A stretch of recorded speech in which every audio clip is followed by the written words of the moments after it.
ये जो वीडियो है लगभग लास्ट वीडियो है सर्किल का, प्लस सर्किल के कॉन्सेप्ट का लास्ट वीडियो है, लेकिन इसके बाद भी मैं भी क्वेश्चंस के वीडियो बनाऊंगा बहुत सारे, ठीक है, करीब 4-5 वीडियोस के लिए बनाऊंगा। जो इम्पोर्टेंट क्वेश्चन है कि जो पेपर में स्पेशली आते हैं, और पेपर मतलब खासकर जो कम्पिटिटिव एग्जाम है, जैसे एमसीए में, आईटीजी में आते हैं, या अदर एग्जाम में जो भी है पीजीटी टीजीडी वगैरह में, तो इम्पोर्टेंट क्वेश्चन का इसके बाद वीडियो बनाऊंगा। तो कॉन्सेप्ट का ये लास्ट वीडियो है, ठीक है। तो इसमें सबसे पहले देखता हूँ डायरेक्टर सर्किल, ठीक है। डायरेक्टर सर्किल क्या होता है? तो डायरेक्टर सर्किल, ये पूरा सेंटेंस होता है director circle of a circle. इसका मतलब क्या हुआ कि एक सर्किल ऑलरेडी आपको दे रखा होगा, ठीक है, S=0 नाम से। तो आप S=0 नाम से, तो suppose x² + y² + 2gx + 2f(y) + c=0, इस फॉर्म का भी हो सकता है, या x - a का whole square plus y - b का होल स्क्वायर = सपोज r², ठीक है। तो काफ़ी तरह की क्वेश्चंस होती हैं। तो जैसे कि ऊपर वाले में सेंटर क्या हो जाएगा -g, -f, और उसकी रेडियस क्या हो जाएगी √g² + f² -c होता है। और इसमें क्या हो जाएगा, इसका सेंटर a, b होता है, और रेडियस आपको साफ साफ दिखती है, r होती है, ठीक है। तो आपको दोनों तरीके से रेडियस एंड उसका सेंटर फाइंड आउट पता होना चाहिए। तो सबसे पहले डायरेक्टर सर्किल होता क्या है, इस चीज़ को आप समझ लीजिए कि जैसे आपको जो सर्किल दे रखा है, ठीक है, तो सपोज ये आपको एक सर्किल दे रखा है, और ये इसका आपको सेंटर दे रखा है, और ये इसकी रेडियस दे रखी है, ठीक है। चल अब क्या करता हूँ, तो इसमें मैं बहुत सारे टेंजेंट ड्रा करता हूँ। तो टेंजेंट में बहुत सारे यदि ड्रा करूँगा तो वो एक दूसरे से इंटरसेक्ट करेंगे। यदि मान लो एक टेंजेंट ऐसा है, एक टेंजेंट ऐसा है, ठीक है, ऐसा है, कहीं ना कहीं वो एक दूसरे से, सारे एक दूसरे से कहीं ना कहीं इंटरसेक्ट करते हैं। लेकिन वो इंटरसेक्ट करेंगे तो आपस में एंगल कितना बनाएंगे, तो वो भी बिल्कुल अलग अलग टाइप के बनाते हैं। तो कभी एक्यूट होगा, कभी ऑब्ट्यूज होगा, कभी 30 होगा, कभी 40 होगा, कभी बहुत सारे एंगल बनाएंगे। लेकिन मुझे उन टेंजेंट्स को केवल फाइंड आउट करना है, वो दो टेंजेंट्स जो आपस में एक दूसरे से 90 डिग्री बनाते हैं। तो जो 90 डिग्री बनाते हैं उनको फाइंड आउट करना है, ठीक है। तो जब उनको फाइंड आउट करोगे तो उनका इंटरसेक्शन कहीं ना कहीं हो रहा होगा। तो यदि उन इंटरसेक्शन को यदि आप सर्च करोगे तो क्या होगा कि वो आपस में एक सर्किल बना रहे होंगे, ठीक है। और वो जो सर्किल होगा उसका सेंटर वो सेम होगा, ठीक है। और जो रेडियस होगा वो सपोज मैं यहाँ से ऐसे करके बना ले रहा हूँ, ठीक है। इसकी रेडियस सपोज r है, तो जो नया वाला जो बनेगा उसकी जो रेडियस होगी वो √2 टाइम्स उससे बड़ी होगी, ठीक है। तो ये बस मेन कॉन्सेप्ट याद रखना है कि जो डायरेक्टर सर्किल होता है उसका सेंटर जो दिए हुए सर्किल के सेंटर के सेम होता है, और जो रेडियस होती है वो √2 टाइम्स होती है, ठीक है। तो जैसे कि मान लो ये आपको दे रखा है, तो यदि मैं इसकी यदि डायरेक्टर सर्किल की इक्वेशन बनाऊं तो क्या हो जाएगा, सेंटर तो सेम रहेगा, x - a का whole square plus y - b का होल स्क्वायर। चेंज क्या हुआ, केवल आपका यही तो चेंज हुआ, तो दिस इज क्या हो जाएगा 2r², ओके। यदि मैं इसकी बनाना चाहूँ तो सेंटर में कोई चेंजिंग्स नहीं है, लेकिन c चेंज होगा। तो c कितना चेंज होगा, तो ऐसे नहीं कि डायरेक्ट चेंज हो जाएगा। तो हम क्या करेंगे, उसकी सबसे पहले इस सर्किल की रेडियस निकालूंगा जो दी हुई है, उसकी हेल्प से उसका √2 टाइम्स कर दूंगा। फिर √2 टाइम्स हो जाएगा तो फिर √g² + f² - c = 0 जब अप्लाई करूँगा तो g² f² उसका सेम है, तो वो वैल्यू पुट कर लूँगा। तो फिर वहाँ से कैलकुलेट कर फाइनली c वैल्यू निकलेगी, वो c नए वाले डायरेक्टर सर्किल की हो जाएगी, ठीक है।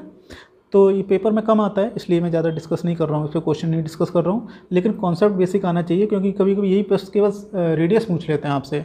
तो रेडियस जो होगी वो √2 टाइम्स होगी। यदि पहले वाले की 5 होगी तो इसकी कितनी हो जाएगी, 5√2 हो जाएगी। यदि पहले वाले सर्किल की रेडियस सपोज 3√2 है, तो डायरेक्टर की कितनी हो जाएगी, √2 का और गुणा कर दीजिए, तो 3√2 में √2 का मल्टीप्लाई करेंगे तो कितना हो जाएगा, 3 × 2 6 हो जाएगी। तो इसी तरह के आपके क्वेश्चंस बनते हैं, ठीक है। आपकी इक्वेशन वगैरह नहीं पूछी जाती, लेकिन रेडियस जरूर पूछ ली जाती है। आगे बढ़ते हैं, equation of chord of contacts. तो सबसे पहले इस चीज़ को समझते हैं कि ये चीज़ है क्या, कि कॉर्ड ऑफ कॉन्टैक्ट। तो जैसा आपके पास एक सर्किल दे रखा है, ठीक है, तो आपको एक यहाँ पे कोई पॉइंट दे रखा है P, सपोज अल्फ़ा, बीटा नाम से या H के जो भी नाम दे दें। यहाँ से आपको एक टेंजेंट ड्रॉ करना है, ठीक है। तो टेंजेंट यदि इधर करेंगे तो दूसरा दोनों साइड होता है, एक इस तरह से हो जाएगा।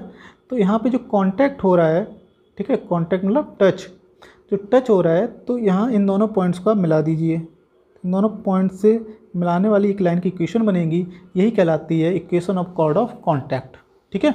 तो इसकी जो इक्वेशन जो बनती है यही आपकी कॉर्ड ऑफ कॉन्टैक्ट कहलाती है। और इसकी जो मतलब कि इक्वेशन फाइंड आउट करो वो होती है T = 0।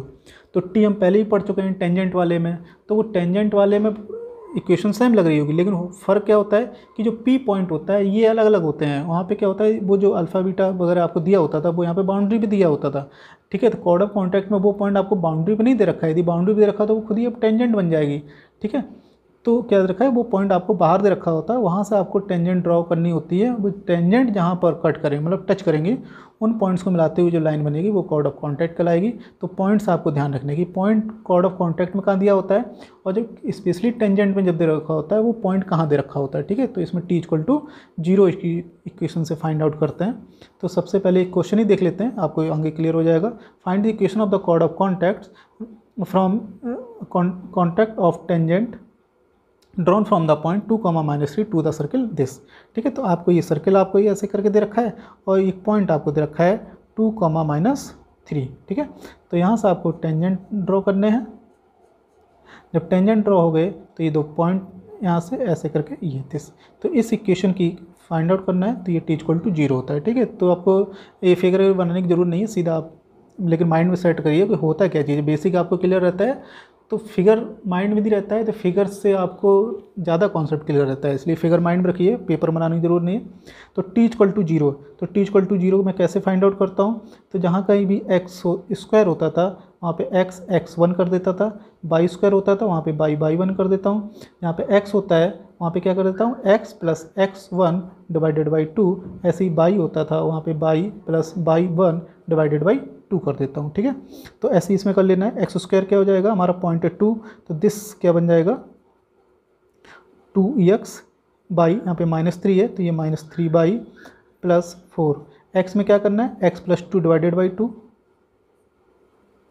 यहाँ पे -6 लिखा हुआ है दिस, y को रिप्लेस कर लेना है y -3 / 2, और इसको टच नहीं करते हैं, इसको ऐसे लिख देते हैं, ठीक है।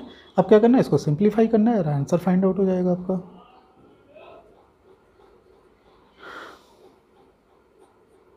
ठीक है। तो आप सिंप्लीफाई कर लीजिएगा, ठीक है, और आंसर फाइंड आउट कर लीजिएगा। इतना आपको समझ में आ गया होगा, director circle, equation of chord of contact, ठीक है। 2 पॉइंट से इसमें आगे भी इसमें और देखते हैं। इसी में आगे देखता हूँ पोल एंड पोलर, ये क्या होता है with respect to the circle. आपको एक सर्किल की इक्वेशन ऑलरेडी दे रखी है, ठीक है। आपको एक पॉइंट दे दिया गया, वो पॉइंट आपका इनर भी हो सकता है, आउटसाइड भी हो सकता है, ठीक है। चलो मैं एक अंदर भी पॉइंट मान लेता हूँ, P पॉइंट है और ये सपोज अल्फ़ा, बीटा है। तो अब क्या होगा कि मुझे क्या करना है कि इस पॉइंट से पास होने वाली जितनी भी लाइन आप खींच सकते हो सारी खींच डालो, ऐसे ऐसे ऐसे ऐसे जितनी भी खींच सकते हो, तो वो कहीं ना कहीं इंटरसेक्ट करेंगी। तो जैसे मैंने कोई एक लाइन सपोज सिंगल ये खींच लिया, यदि मैं ये खींचा हुआ है तो यहाँ पे क्या होगा, यहाँ लाइन तो वैसे आगे जाएगी ये, ठीक है। तो यहाँ पर इंटरसेक्ट हो रहा है, तो ये इंटरसेक्शन जो पॉइंट्स हैं यहाँ पे आप टेंजेंट ड्रॉ कीजिए। टेंजेंट जो ड्रॉ करेंगे तो वो क्या हो जाएंगे, ऐसे करके आप बनेंगे इसके टेंजेंट, ऐसे करके वो क्या हो जाएगा, कहीं ना कहीं इंटरसेक्ट कर रहा है। तो ऐसे ही जब दूसरी लाइन खींचूंगा तो ऐसे हो जाएगा, तो वहाँ से फिर यदि आप टेंजेंट ड्रॉ करेंगे तो वो भी कहीं ना कहीं इंटरसेक्ट करेगा। तो वो जो पॉइंट इंटरसेक्ट कर रहे हैं तो उन इंटरसेक्शन पॉइंट को यदि मिला दिया जाए तो वो एक लाइन इक्वेशन तैयार हो जाती है, उसको पोलर बोलते हैं, और ये जो पॉइंट होता है वो पोल कहलाता है, ठीक है। तो ये जो सिंगल पॉइंट होता है ये पोल कहलाता है, और वहाँ पर एक धीरे धीरे ऐसे करके एक लाइन बन जाएगी, तो वो लाइन जो हो जाती है वो कहलाती है पोलर, ठीक है। तो इसमें हमें ज़्यादा कुछ नहीं सीखना है, इसमें सीधा सीधा पोल और पोलर 2 शब्द यूज किए जाते हैं। तो जब शब्द सीधे सीधे यूज किए जाते हैं तो हमें टेंशन नहीं, ठीक है। तो इसमें क्या करते हैं कि इसमें जो पोलर की इक्वेशन है वो होती है t = 0। तो t = 0 मैं 3 जगह पढ़ के आया हूँ, पहले इक्वेशन ऑफ टेंजेंट पढ़ के आया हूँ, ठीक है। अब उसके लिए पॉइंट जो होता है वो यहाँ पे बाउंड्री पे दिया होता है। दूसरा पॉइंट वही मैं पढ़ के आया हूँ, कॉर्ड ऑफ कॉन्टैक्ट पढ़ के आया हूँ, उसमें जो पॉइंट होता है वो आपको बाहर दे रखा होता है, वहाँ से 2 टेंजेंट्स ड्रॉ की जाती है, उनका इंटरसेक्शन वगैरह जो भी है उससे निकालते हैं। अब जो नेक्स्ट है वो हमारा है पोल। पोल में सीधा सीधा पोल का क्वेश्चन ही आता है कि फाइंड द पोलर, ठीक है, और उसके लिए पोल आपको दे रखा होगा, ठीक है। तो जैसे कि मैं कोई इक्वेशन ले लेता हूँ, जैसे कि सर्किल की एक इक्वेशन ले लेता हूँ मैं, x² + y² + 4x - 6y - 12 = 0, ठीक है। और एक मैंने एक पॉइंट ले लिया है, पॉइंट सपोज ले लिया मैंने -1, 3, ठीक है। तो आपको क्या करना है कि फाइंड पोलर, तो आपको पोलर फाइंड आउट करना है। तो पोलर कैसे फाइंड आउट करेंगे, तो t इक्वल टू 0, तो ये होता है हमारा t इक्वल टू 0। तो t कैसे निकालते हैं वो अभी जस्ट मैंने पहले क्वेश्चन अभी किया हुआ है। तो एक्स स्क्वायर किससे रिप्लेस कर देते हैं, एक्स x1 से रिप्लेस करते हैं, तो ऐसे ही करके आपको सब कुछ पता था, ठीक है। तो यहाँ पे एक्स स्क्वायर और -1 से क्या हो जाएगा, -x हो जाएगा, वाई स्क्वायर और 3 और ये 3y हो जाएगा, प्लस का 4 ऐसे ही लिखा रहने दो, x और -1, x और -1 डिवाइडेड बाई 2।